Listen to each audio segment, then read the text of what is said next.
안녕하세요. 이번에 멀티모듈을 주제로 발표하게 된 조민규입니다. 반갑습니다. 먼저 제 소개를 간단히 드리면 저는 현재 네이버 클라우드에서 일하고 있고 망나니 개발자라는 블로그를 운영하고 있습니다. 제가 개인적으로 공부한 내용을 정리하려고 블로그를 시작했었는데 최근에 많은 분들께서 방문해 주시는 것 같아요. 그래서 너무 감사드리고 오늘 발표할 내용도 블로그에 올라갈 예정이니 자세한 내용은 블로그를 통해서도 참고 부탁드리겠습니다. 제가 이번에 발표할 주제는 멀티모듈에 대한 이야기인데요. 기존의 프로젝트를 멀티모듈로 전환하면서 많은 자료들을 찾아봤었는데 무엇을 기준으로 모듈을 나눠야 하는지에 대한 내용이 상대적으로 부족하더라고요. 그래서 모듈을 나누는 기준을 저희 시스템에 맞게 정리해 보았고 제가 생각하고 적용했던 모듈을 나누는 기준을 오늘 이 자리에서 공유 드리려고 합니다. 그런데 여러분들도 아시다시피 소프트웨어에는 어떤 무한한 가능성이 있잖아요. 그래서 모듈을 설계하는 사람마다 그리고 해결해야 되는 문제 영역마다 모듈 설계는 달라질 수 있을 거라고 생각을 해요. 그래서 오늘 제가 발표하는 내용이 멀티모듈 설계의 정답이 아니고 멀티모듈을 설계하는 또 하나의 관점이 되기를 바라면서 발표를 시작하도록 하겠습니다. 먼저 제가 담당하는 프로젝트가 무엇이고 어떤 구조로 되어 있는지 설명해 드릴게요. 저는 현재 서드파티 애플리케이션을 네이버 웍스에 연동할 수 있는 플랫폼을 담당하고 있는데요. 이를 통해 네이버 웍스라는 B2B 메신저에서 아마존으로 쇼핑도 하고 드랍박스로 이미지를 올리거나 다운받을 수도 있어요. 해당 프로젝트는 초기에 멀티 프로젝트 구조로 되어 있었는데요. 대표적으로 핵심 기능을 담당하는 API, 그리고 인증인가 처리를 하는 게이트웨이, 그리고 통계를 내기 위한 배치, 그리고 운영을 위한 관리자 도구가 있었어요. 그리고 이들을 위한 공통 모듈인 커먼이라는 친구가 있었는데요.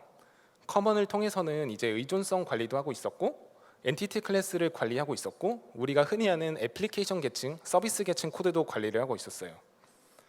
이런 구조대로 운영을 하다 보니까 여러 가지 문제점 또는 한계점을 만나게 되었는데요. 어떤 문제들을 만났는지 한번 살펴보도록 할게요. 가장 먼저 작업 수행과 히스토리 파악이 어렵다는 문제가 있었어요. 예를 들어서 기획으로부터 새로운 요구사항이 들어왔다고 할게요. 새로운 요구사항은 관리자라는 어떤 룰을 기반으로 관리자만 앱을 설치할 수 있게 해달라는 요청이었어요. 해당 요청을 구현하려고 봤더니 총 3가지 프로젝트의 변경이 필요했어요. 대표적으로 커먼에는 이넘 클래스를 추가해줘야 됐고 그리고 API와 게이트웨이에서는 각각의 로직을 구현해 주어야 됐어요. 이 요구사항을 실제 구현하려면 어떤 절차들을 거쳐야 될까요? 다음과 같은 아주 번거로운 절차들을 거치게 되어 있어요. 커먼은 라이브러리이기 때문에 버전 관리가 필수예요. 그래서 가장 먼저 커먼의 버전을 올려줘야 됐고 커먼의 버전을 올렸으면 이제 실제 프로젝트 코드를 추가한 다음에 PR을 올리고 리뷰를 거치면 이제 머지를 하면 됐어요. 근데 보통 프로젝트면 머지하고 끝날 텐데 커먼은 라이브러리이기 때문에 항상 배포를 해줘야지 다른 프로젝트에서 사용할 수 있었어요. 그래서 커먼을 반드시 먼저 배포해 주어야 됐고 그러면 다른 프로젝트에서도 버전업이 된 커먼 버전을 맞춰서 수정을 해준 다음에 재빌드까지 해서 새로운 커먼을 다운받아야지 실제 코드를 사용할 수 있게 되었어요. 이런 프로젝트로 운영을 하다 보면 여러 가지 문제점이 있는데요. 먼저 작업 중인 프로젝트 간의 스위칭이 일어나면서 업무 흐름이 끊긴다는 문제가 있었어요. 그리고 또 우리가 운영을 하면서 히스토리를 보는 경우가 많이 있잖아요. 근데 현재 구조로는 하나의 히스토리가 여러 프로젝트에 퍼져 있기 때문에 관리도 상당히 어렵다는 포인트가 있었어요. 그래서 이러한 부분에 대해서 개선의 필요성을 처음 느꼈습니다. 그 다음으로는 서비스 분리가 어렵다는 점이 있었는데요. 서비스 분리라고 하니까 MSI가 항상 좋은 거라고 제가 오해를 드릴 수 있을 것 같아서 다시 한번 말씀드리면 MSI가 항상 좋다는 건 아니고 시스템이 커지면서 서비스가 분리돼야 될 시점이 있잖아요. 그때 분리가 어렵다고 이해해 주시면 될 것 같아요. 플랫폼 기반의 서비스에서는 여러 이해관계자가 등장하기 마련인데요. 대표적으로 앱을 만드는 사람도 있고 만들어진 앱을 검토한 다음에 출시하는 사람도 있고 출시된 앱을 사용하는 사람도 있었어요. 근데 앱을 만드는 서비스에 문제가 생겼다고 해서 앱을 사용하는 데는 영향을 주면 안 되잖아요. 이를 위해서 서비스 분리를 고려할 수 있어요. 그러면 당장 서비스 분리가 필요하지 않은데 나중에 분리될 수도 있는 구조를 어떻게 잡으면 좋을까요? 로버트 마틴은 결합을 분리하되 서비스가 되기 직전에 멈추는 방식을 선호한다고 해요. 왜냐하면 동일한 주소 공간에 남겨두면 서비스 분리를 선택권으로 남겨둘 수 있기 때문이에요. 저는 이것을 모듈을 나누는 기준이라고 판단을 했고, 그래서 이해관계자를 바탕으로 모듈을 나누는 게 바람직할 것 같다고 판단을 했었어요. 하지만 현재 구조에서는 APIs라는 모듈 하위에 모든 액터를 위한 코드가 있기 때문에 향후의 분리를 염두에 두지 않고 있었어요. 그 다음으로는 현재 프로젝트가 SRP를 위반하기 쉽다는 문제가 있었어요. 로버트 마틴이 솔리드 원칙 중에서 가장 의미가 잘못 전달된 원칙으로 SRP를 꼽았는데요. SRP는 하나 일만 해야 된다는 모호한 원칙이 아니에요. SRP는 변경의 이유가 하나여야 됨을 의미하고, 변경의 이유가 하나라는 건 액터가 하나여만 한다는 것을 의미해요. 한번 예시로 한번 살펴보도록 할게요. 예를 들어서 앱의 사용량을 측정하는 메소드가 있다고 할게요. 앱을 만드는 사람은 사용량을 바탕으로 비용을 계산해서 금액을 청구하고 있어요. 그리고 앱을 관리하는 사람은 사용량을 바탕으로 사용 시간을 측정해서 보고받고 있어요.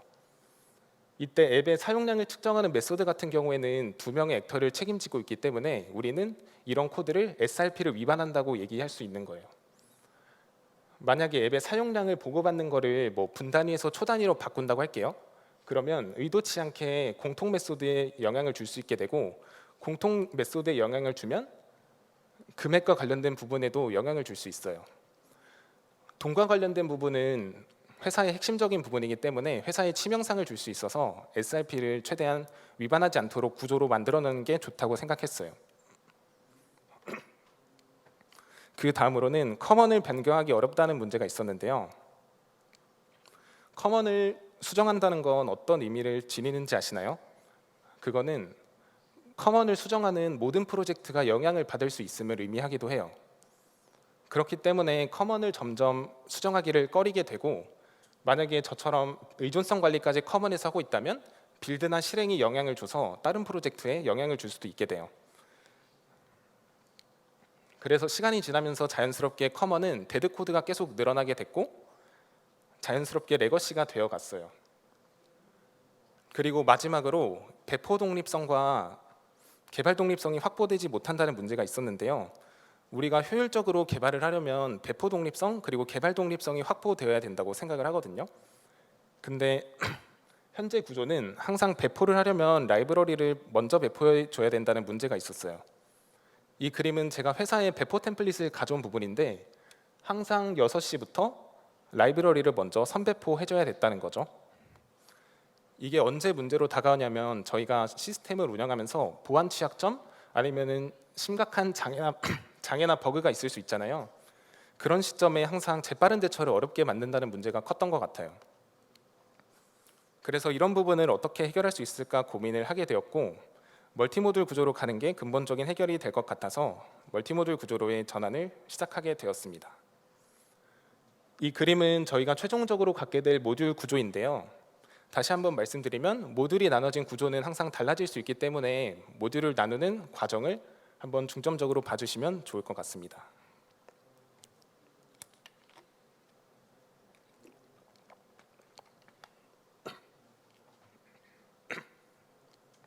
저도 처음에 어떤 모듈부터 만들어야 되나 고민을 많이 했었거든요. 이럴 때면 가장 단순한 것부터 하는 게 좋은 것 같아요. 제가 생각했을 때 가장 단순한 건 공통 코드였고, 공통 코드 중에서도 시스템의 독립적인 부분이었어요. 시스템의 독립적인 공통 코드라고 하면 스트링 유틸스와 같은 게 있고, 시스템의 종속적인 코드라고 하면 네이버웍스의 요금제를 나타내는 프로덕트 코드 같은 게 있었어요. 시스템의 독립적인 공통 코드는 거의 없기 때문에 해당 모듈부터 작업을 진행하게 되었고, 여러 가지 작업을 하면서 고민들이 많았지만 제가 한 가지 확신했던 거는 해당 모듈은 변경이 거의 없는 거라는 점이었어요. 일반적으로 도메인을 가리지 않는 공통 코드는 정말 찾아보기 힘든 것 같아요. 그래서 이런 구조를 따라서 첫 번째 모듈이 만들어지게 되었고, 전역적으로 사용될 수 있다는 점, 그리고 대부분이 유틸성 클래스라는 점에서 글로벌 유틸스라고 이름을 지어줬어요. 그 다음으로는 이제 시스템의 종속적인 공통 코드를 분리하려고 했는데요. 해당 부분을 저는 도메인 모듈과 인프라 모듈로 세분화를 했어요. 이 내용을 온전히 이해하려면 우리가 약간의 인식의 전환이 필요할 수 있는데요. 그래서 우리가 개발하는 모습을 잠깐 되돌아보도록 할게요. 우리가 개발을 한다고 하면 다들 어떤 것부터 진행하시나요? 혹시 테이블 설계부터 하시는 분 많이 계시지 않으신가요? 그리고 테이블 설계부터 하고 개발에 들어갔더니 막상 구조가 맞지 않아서 테이블 엎었던 적 없으셨나요? 만약 그런 적이 있으셨다면 한 번쯤 이런 고민을 해보는 것도 좋을 것 같아요. 테이블 설계부터 하는 게 올바른 절차였는가를 말이죠. 이 그림은 제가 실제 업무를 하면서 받은 기획서를 가져온 부분인데 그 어디에도 테이블 설계가 담겨져 있지 않아요. 테이블 설계 말고도 우리가 뭐 캐시네, 레디스네, 뭐 아니면 인덱스네 이런 거 많이 고민하잖아요. 이런 것들도 담겨져 있지 않아요. 저는 이거를 보고 어떻게 해석했냐면 우리가 애플리케이션을 만들면서 뭐 프레임워크에 뭐 AOP를 써야 되겠다, 뭐 레디스 캐시 써서 뭐 어떻게 해야 되겠다 이런 게 시스템을 구성하기 위해 중요한데 가장 중요한 건 아니라고 생각했어요. 그러면 가장 중요한 것에는 어떤 것들이 있냐면 저는 핵심 비즈니스 로직과 유스 케이스가 있다고 판단했어요. 핵심 비즈니스 로직은 시스템이 있어야만 존재하는 비즈니스 로직인데요. 예를 들어서 은행은 고객에게 돈을 빌려주고 이자율을 부과해서 돈을 벌잖아요. 이거는 은행이 돈을 버는 업무 규칙이에요. 은행이 대출로 돈을 버는 거는 시스템이 있으면 당연히 편리하겠죠. 왜냐하면 푸시 알림 같은 것도 보낼 수 있기 때문에. 근데 이거는 시스템이 없어도 구현할 수 있어요. 사람이 직접 계산기를 두드려서 그 사람에게 이거 언제까지 납부해 주세요 이런 식으로 청구할 수 있기 때문이에요. 이렇게 시스템이 없어도 되는 비즈니스 로직을 우리는 핵심 비즈니스 로직이라고 하고 이런 것들은 보통 데이터를 필요로 하는데 우리는 이거를 핵심 비즈니스 데이터라고 불러요. 핵심 비즈니스 로직과 핵심 비즈니스 데이터는 근본적으로 결합되기 때문에 우리는 이거를 하나로 묶을 수가 있거든요. 이거를 하나로 묶으면 우리는 이거를 도메인 엔티티 혹은 도메인 객체라고 부를 수 있어요. 반면에 어떤 비즈니스 로직은 반드시 시스템이 있어야 돼요. 예를 들어서 고객에게 대출 견적을 제공해 주는데 신용도가 500 이상인 경우에만 제공을 해준다고 할게요. 이거는 시스템을 통해서 신용도를 조회하고 제공해 줘야 되기 때문에 반드시 시스템이 있어야 하는 구조예요. 그래서 이렇게 시스템이 있어야 되는 비즈니스 로직을 별도의 유즈 케이스라는 이름으로 불리게 되었어요. 유즈 케이스에는 입력과 출력 그리고 처리 과정이 기술되어 있는 것들이 특징인데요. 유즈 케이스의 처리 과정에서 보면 도메인 엔티티를 통해서 핵심 비즈니스 로직들이 사용되는 것을 볼 수 있어요. 그것들 말고도 이제 여러 도메인 엔티티가 필요하다면 도메인 엔티티 간의 상호작용도 드러나게 될 거예요. 결국 핵심은 비즈니스와의 연관성이라고 볼 수 있어요. 그래서 이런 비즈니스와의 연관성을 기준으로 모듈을 나누게 되었고 세부적으로 도메인과 인프라로 나누게 되었는데요. 그러면 비즈니스가 중요한 건 알겠는데 왜 이것들을 기준으로 나눴을까요? 그 이유는 두 영역이 서로 다른 속도에 해당하고 서로 다른 수준에 해당하고 그에 따라 변경의 속도도 다르기 때문이에요.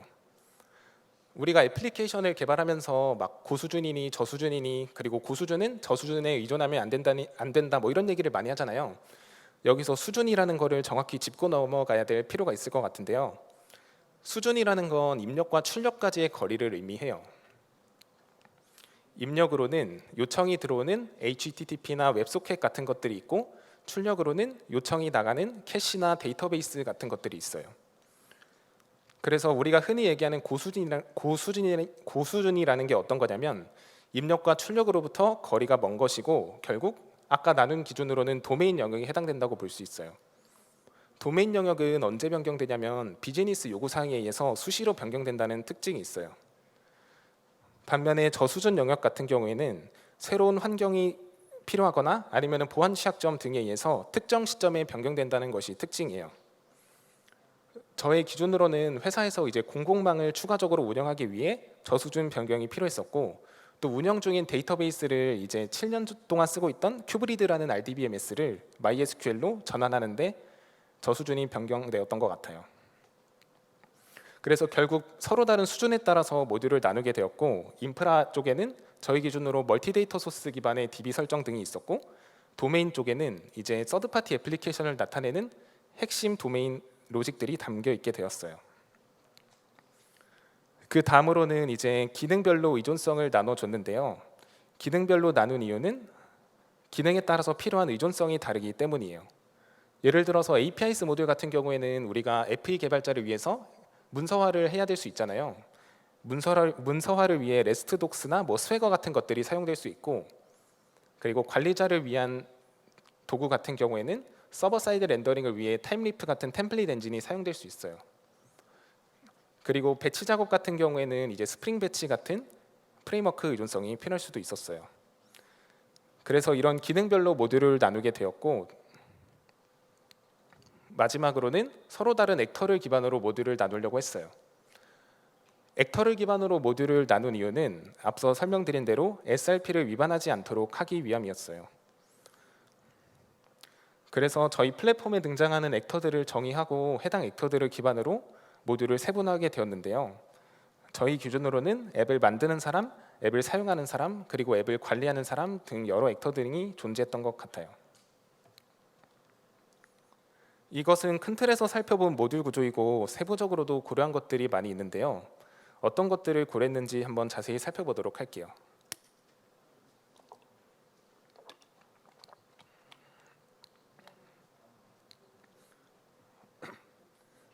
앞선 내용 중에서 유스케이스 부분을 기억하시나요?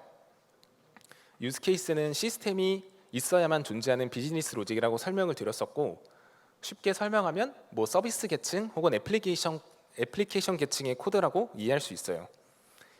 저는 이 유스케이스 부분을 공통 모듈에서 완전히 제거하려고 했는데요. 우리가 보통 개발을 하다 보면 사이드 이펙트가 생긴다는 얘기를 많이 하잖아요. 저희 시스템에서도 막 사이드 이펙트가 생겼다 얘기가 너무 많이 나왔었고, 그래서 사이드 이펙트가 왜 생겼나를 분석해 봤을 때 결국 SRP를 위반하기 때문이었어요. 그리고 SRP를 위반하는 이유는 모든 액터들이 사용할 수 있는 커먼이라는 공통 모듈에 유스케이스라는 비즈니스 로직이 들어가 있기 때문이었어요. 그래서 이러한 구조를 분석해 봤고 유스케이스를 공통 모듈에서 완전히 제거하게 되었는데요. 이렇게 하다 보면 분명 중복인 코드들이 보일 거거든요. 그러면 이때 중복을 무턱대고 제거하기보다는 이 중복이 우발적 중복은 아닌지 의심해 볼 필요가 있을 것 같아요.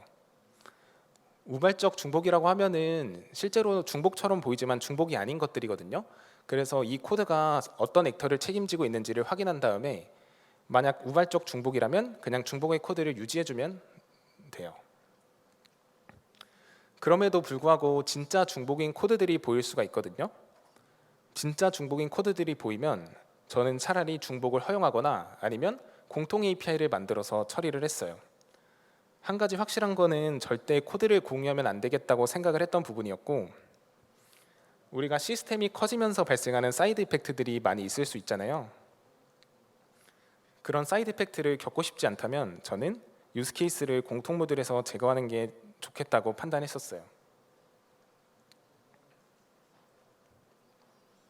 그 다음으로 제한을 뒀던 부분은 공통 모듈에 존재하는 인프라 구성을 제한하는 방법이었는데요. 제가 찾아봤던 많은 프로젝트들이 그림처럼 패키지명을 맞추고 컴포넌트 스캔이라는 방식을 통해서 인프라 구성이나 뭐 빈들을 자동 등록하고 있더라고요. 그런데 이렇게 구성하고 서비스를 운영해 본 분들은 아시겠지만 이렇게 만들면 우리가 인프라 구성을 제어할 수 없다는 큰 문제가 있었어요. 예를 들어서 인프라 구성 중에 통계 데이터베이스 설정이 있다고 할게요. 통계 데이터베이스 설정 같은 경우에는 모든 모듈에서 필요로 하지 않을 수가 있잖아요. 근데 이렇게 구성을 하게 되면 모든 서버들에서 통계 데이터베이스 설정이 강제된다는 문제가 있었어요. 통계 데이터베이스가 설정된다는 것은 결국 데이터베이스의 리소스를 낭비하게 된다는 것을 의미하고, 이는 시스템에 어떤 문제를 초래할 수도 있을 거예요.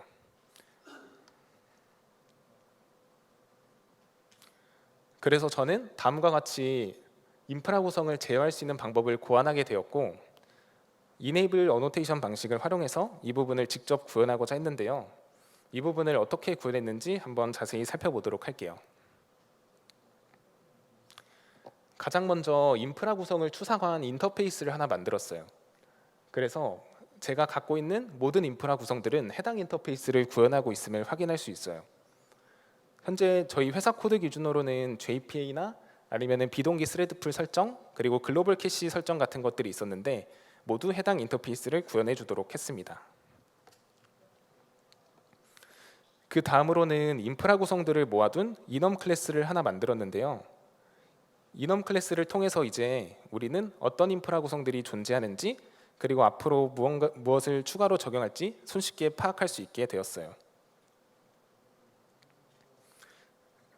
그 다음으로는 각 모듈에 적용할 이네이블 어노테이션을 하나 만들어 주었고, 이네이블 어노테이션에 있는 인프라 구성들을 불러올 수 있는 임포트 셀렉터라는 클래스를 직접 구현해 주었어요. 임포트 셀렉터 클래스는 이제 스프링이 애플리케이션이 로딩되면서 동적으로 구성을 적용해 주신다고 보면 될 것 같아요. 그래서 이런 방식으로 명시적이고 유연하게 인프라 구성을 제어할 수 있는 방법을 얻게 되었고, 실제 서비스를 구성하면서 저희가 인프라 구성을 추가하거나 삭제하는 경우가 정말 많이 있었거든요. 그럴 때면 이렇게 유연하게 구성했던 부분이 도움이 많이 되었던 것 같아요.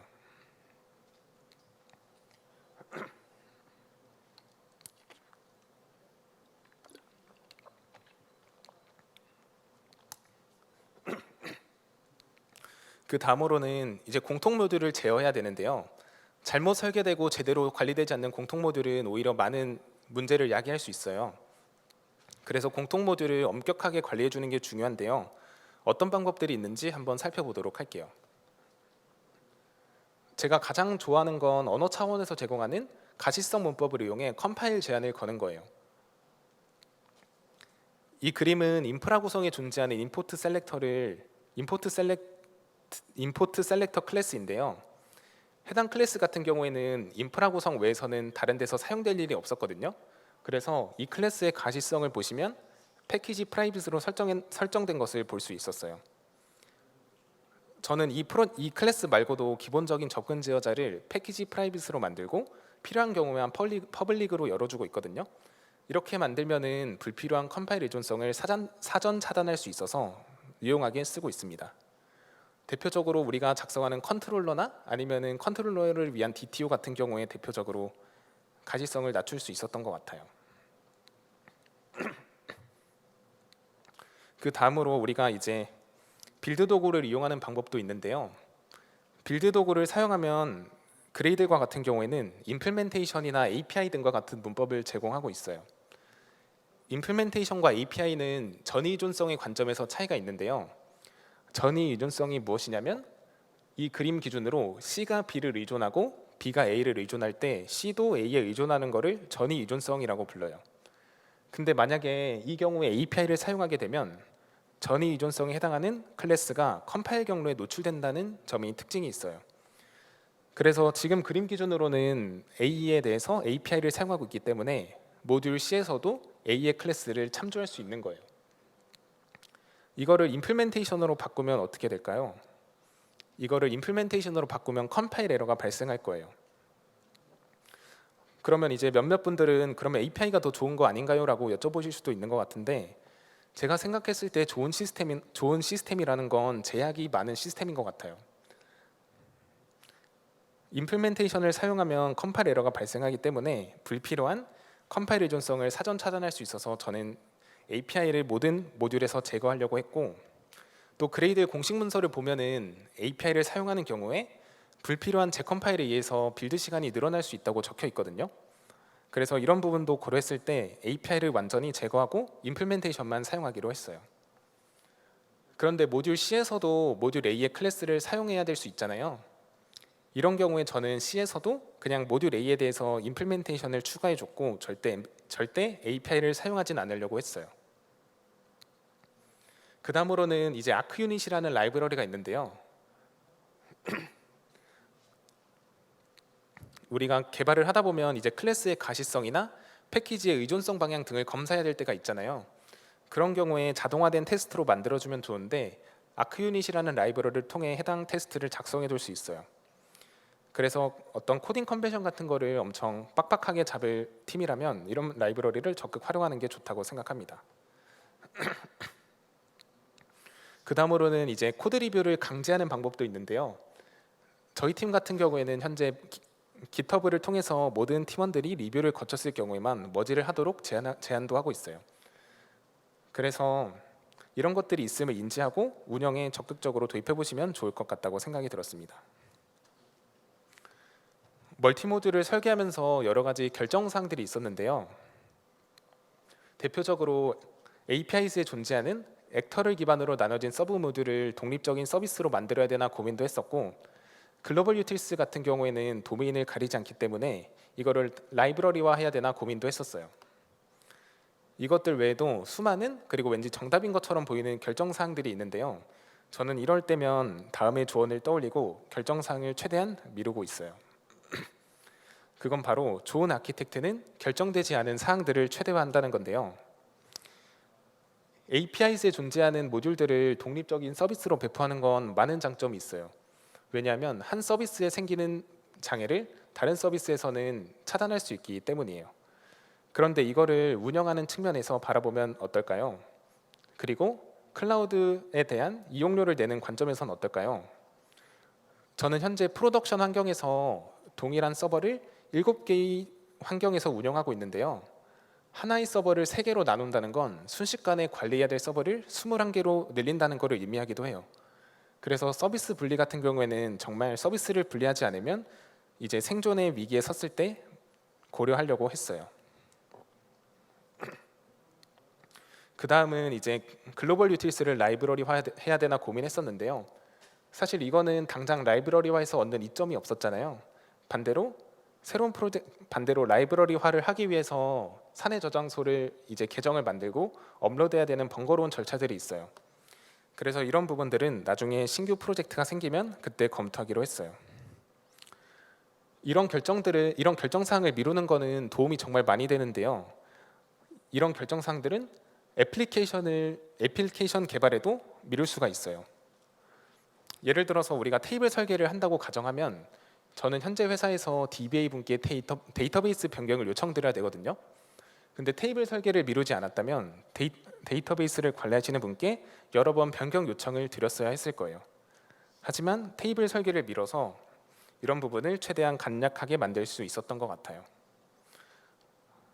소프트웨어 개발 원칙 중에 야근이 원칙이라고도 있잖아요. 우리가 지금 필요하지도 않는 거를 미리 고민하고 있지는 않는지 한번 고민해 보는 것도 좋을 것 같다는 생각이 들었습니다. 그리고 또 하나 중요한 거는 이런 결정들이 일회성이 아니라는 점인데요. 보통 우리가 이런 결정을 한번 하고 끝내는 경우가 많이 있어요. 근데 이런 결정들은 애플리케이션이 확장되면서 수시로 재검토될 필요가 있어요. 왜냐하면 그래야만 새로운 요구사항이 들어왔을 때 애플리케이션이 확장되면서 시스템 아키텍처도 계속해서 진화하고 더욱 복잡한 요구사항을 손쉽게 대처할 수 있기 때문이에요. 이것들 외에도 사실 여러 가지 멀티모듈을 관리하는 방법들이 있어요. Git 서브트리를 이용해서 서브 모듈로 임포트를 할 수도 있고, 테스트를 위해서는 이제 그레이드 플러그인도 있고, 또 스프링 프레임워크를 사용하는 분들이라면 최근에 스프링 개발진 쪽에서 스프링 모듈리스라는 새로운 도구도 정식 릴리즈하기도 했거든요. 그래서 멀티모듈을 지원하는 여러 도구들이 있으니까 이런 키워드를 기억하고 나중에 필요할 때 찾아서 도입해 주시면 좋을 것 같아요.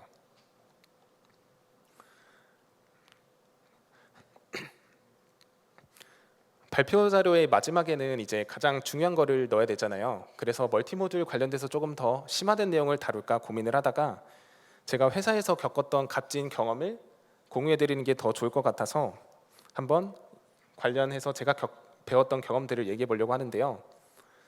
여러분이 처음 회사에 입사하셨을 때 어떤 기분이셨나요?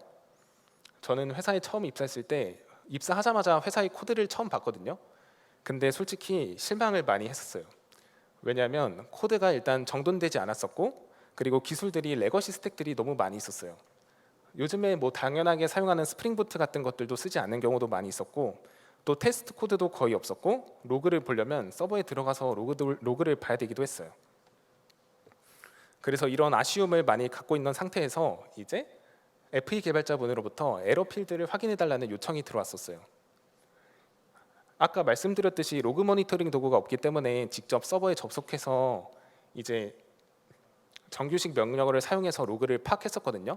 근데 이게 너무 번거로운 거예요, 진짜. 그래서 다음과 같이 에러 필드는 조금 에러 응답으로 추가해서 자동화를 하면 좋겠다라고 얘기를 했었어요. 꽤나 괜찮은 제안 아닌가요? 근데 팀원들 반응이 어땠는지 아세요? 그때 진짜 아무런 반응도 없었고 아무런 피드백도 얻을 수 없었어요. 그래서 제가 또 소심한 성격이라 마음의 상처를 입고 친구네 집에 가서 술을 한잔하면서 이제 막 회사에 욕을 하기 시작했습니다. 너무 막 개선 여지도 없는 것 같고 기술 코드도 좀 깔끔하지 못하고 그냥 빨리 도망쳐야 되겠다 얘기를 정말 많이 했던 것 같아요. 그리고 정말 우연치 않게 다음날 친구 책장에서 함께 자라기라는 책을 보게 되었거든요. 근데 제가 즐겨보는 유튜브 채널에서 이제 모 개발자분이 자기가 딱 하나의 책만 추천하라면 함께 자라기라는 책을 추천해 주겠다고 얘기를 하더라고요.